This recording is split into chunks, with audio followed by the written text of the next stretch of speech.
Now to the big talker, controversy striking Oprah's Broadway hit The Color Purple. A former stylist and dresser for the stage musical claiming she was fired after she made comments on the lack of people of color, and that's a quote, working behind the scenes on the show. Shanique Hill filed a federal lawsuit claiming discrimination, breach of contract, and wrongful termination. The show refuting these claims, insisting the hit show did not violate any laws. So how hard is it going to be to prove racial bias? Does Hill actually have a case? Our legal panel is back. Mercedes Coleman, Matthew J. O'Connor, and Tad Nelson back with us now. Tad, let me ask you, how does the most powerful black woman in America and key investor of this Broadway show, primarily starring blacks, get sued for racial bias? Beats the heck out of me. Oprah Winfrey has done so much for people of color that this is shocking. I don't know what the woman was concerned about. From what I've read, it sounds like she's concerned there were not enough people of color working behind the scenes. It doesn't make sense. Okay, so how hard is it going to prove? Is it going to be for her to prove this, Matthew?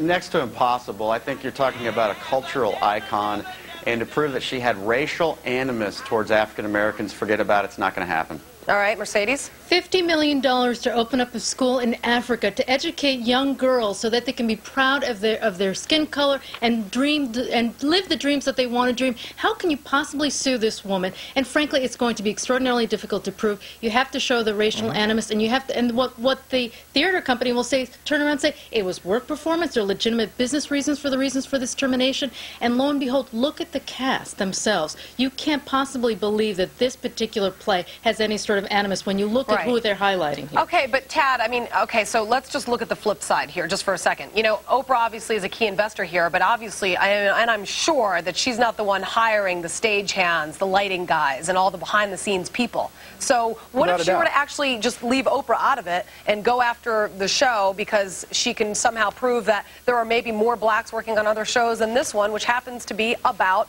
African Americans? Again, it's still next to impossible.